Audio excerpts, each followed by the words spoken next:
नमस्कार दोस्तों, हर्षित द्विवेदी एजुकेशन में आपका स्वागत है। मेरा नाम है विनीत सागर। करीब 2 हफ्ते पहले की बात है दोस्तों, United States Supreme Court abortion को इलीगल रूल किया। 6-3 रूलिंग में US Supreme Court 1973 landmark decision of Roe versus Wade को ओवरटर्न किया। वैसे Roe versus Wade American women's constitutional right to abortion को रिकॉग्नाइज किया था, पर 50 साल बाद अब यूएस सुप्रीम कोर्ट इस राइट को इफेक्टिवली एलिमिनेट किया है। मतलब अभी यूनाइटेड स्टेट्स अबॉर्शन के ऊपर बैन इंपोज कर सकता है। काफी कंट्रोवर्शियल रूलिंग था दोस्तों, क्योंकि अभी तक अमेरिकन वीमेन चाहे तो अबॉर्शन करा सकते थे, पर अभी से वो नहीं हो पाएगा। इसके साथ साथ अबॉर्शन राइट्स इन इंडिया के बारे में डिस्कस करते हैं। इंडिया में medical termination of pregnancy act 1971 के हिसाब से लीगल अबॉर्शंस अलाउड है under specific conditions. Ministry of health and family welfare के हिसाब से 5 महीने के अंदर या फिर 20 वीक्स के अंदर आप अबॉर्शन करा सकते हो, बट इसके लिए एक डॉक्टर का अप्रूवल चाहिए and is performed by a medical professional at a recognised medical institution. तो ध्यान दीजिएगा, ओनली रिकॉग्नाइज्ड मेडिकल इंस्टीट्यूशन में ही आप अबॉर्शन करवा सकते हो, वो भी 5 महीने के अंदर।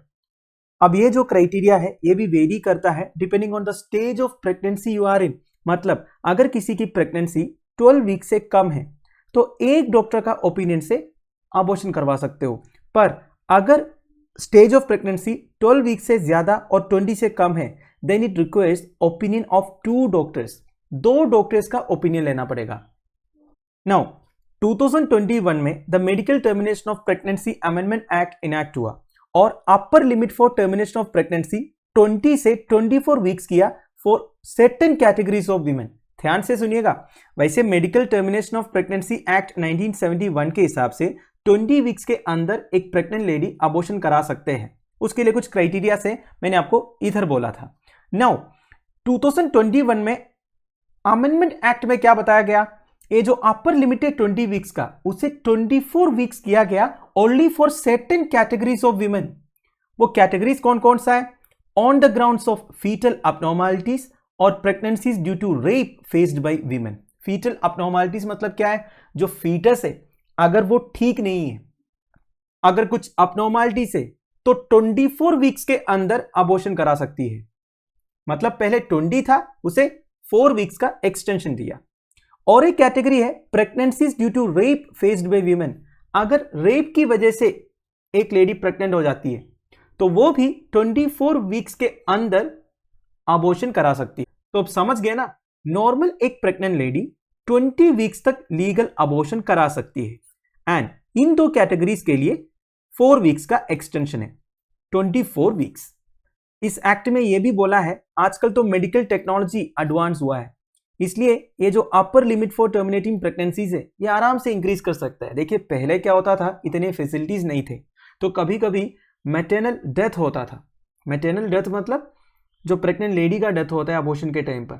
तो आजकल तो काफी एडवांस्ड मेडिकल टेक्नोलॉजी है दोस्तों, तो ये जो अपर लिमिट फॉर टर्मिनेटिंग प्रेगनेंसीज है ये इंक्रीज कर सकता है स्पेशली वल्नरेबल वीमेन के लिए and in cases of severe fetal abnormality। अगर सीवियर फीटल abnormality है, बच्चा बिल्कुल ठीक नहीं है, तो अबॉर्शन करना ही सही रहेगा ना दोस्तों।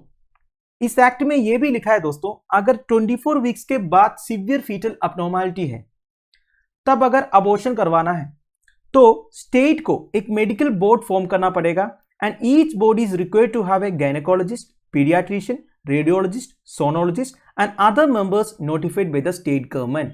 फिर ये बोर्ड की रिस्पॉन्सिबिलिटी होगी। देखिए बोर्ड में सारे एक्सपर्ट्स हैं, सबको पता होगा क्या करना है क्या नहीं करना है। तो 24 वीक्स के बाद अगर अबॉर्शन करवाना है तो स्टेट जो है एक मेडिकल बोर्ड फॉर्म करेंगे जिसमें इतने एक्सपर्ट्स रहेंगे।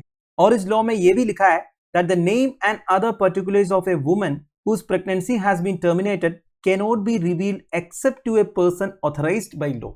मतलब 6 महीने के बाद जिस लेडी का अबॉर्शन हो रहा है उनका नाम, डिटेल्स किसी के साथ भी शेयर नहीं करना है।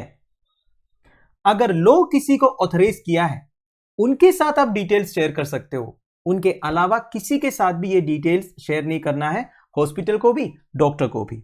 Now any medical professional carrying out an abortion without the consent of the woman is punishable by criminal laws। देखिए अबॉर्शन अगर करना है तो प्रेग्नेंट लेडी का कंसर्न बहुत जरूरी है। कंसर्न के बिना किसी भी केस में अबॉर्शन नहीं हो सकता।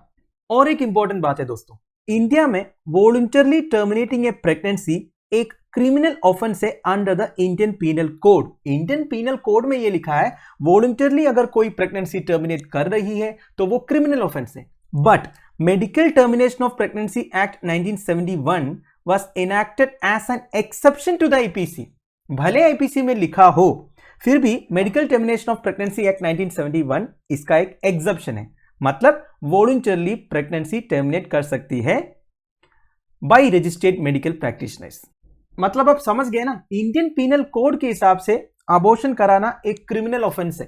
वैसे इंडियन पीनल कोड तो ब्रिटिशर्स के टाइम पे बना था, उसमें काफी कंट्रोवर्शियल सेक्शंस था, ये आपको मालूम है। तो अबॉर्शन कराना क्रिमिनल ऑफेंस है, बट ये जो पर्टिकुलर प्रोविजन का एग्जेप्शन है medical termination of pregnancy act 1971, ये पॉइंट मैं इसलिए स्ट्रेस देके बोल रहा हूं क्योंकि ऐसे स्टेटमेंट्स यूपीएससी पूछ सकता है। तो दोस्तों finally abortion however remains stigmatized in India. देखिए इंडिया में अबॉर्शन वाली जो बात है ना, ये लांछित है या फिर कलंकित है। इसलिए अगर किसी प्रेग्नेंट लेडी को अबॉर्शन करवाना भी है तो वो कोई रिकॉग्नाइज्ड मेडिकल इंस्टीट्यूशंस में जाके करवाती नहीं है। उनको डर लगता है कि किसी को पता चल जाएगा, तो वो हमेशा कोई देसी क्लिनिक में जाती है, मतलब रिकॉग्नाइज्ड मेडिकल इंस्टीट्यूशंस में जाके वो अबॉर्शन नहीं करवाती है।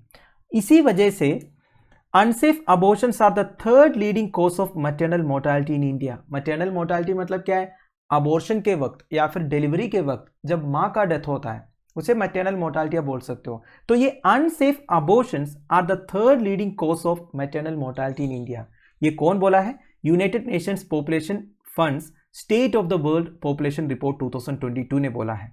और 2007 से 2011 के बीच में 67% of abortions in India were classified as unsafe. देखिए दोस्तों, 67% ऑफ अबॉर्शन जो इंडिया में कंडक्ट हुआ वो अनसेफ अबॉर्शन था, मतलब वो कोई रिकॉग्नाइज्ड मेडिकल इंस्टीट्यूशन में जाके कोई मेडिकल प्रोफेशनल से नहीं कराया।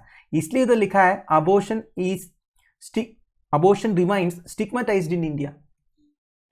तो दोस्तों that's the end of it. I hope आपको वीडियो इन्फॉर्मेटिव लगा होगा। वैसे ये टॉपिक थोड़ा सा पुराना हो चुका है दोस्तों, मुझे मालूम है, क्योंकि यूएस सुप्रीम कोर्ट का जजमेंट तो करीब 2 हफ्ते पहले आया। एक्चुअली मैं सोच रहा था उसी दिन बनाने के लिए पीपीटी भी बनाया था, बाद में ये रिकॉर्ड करना भूल गया, सॉरी फॉर दैट। 2 हफ्ते बाद ही सही मैंने वीडियो बना तो दिया। आई होप आपको समझ में आ गया हो। लेक्चर की पीडीएफ एज यूजुअल आपको टेलीग्राम चैनल में मिल जाएगा, जिसका लिंक नीचे डिस्क्रिप्शन बॉक्स में प्रोवाइडेड है। आप लोगों की वैल्यूबल सजेशंस एंड कमेंट्स आप मुझे प्लीज़ कमेंट बॉक्स में बता दीजिएगा। Thank you for watching, bye bye, have a nice day.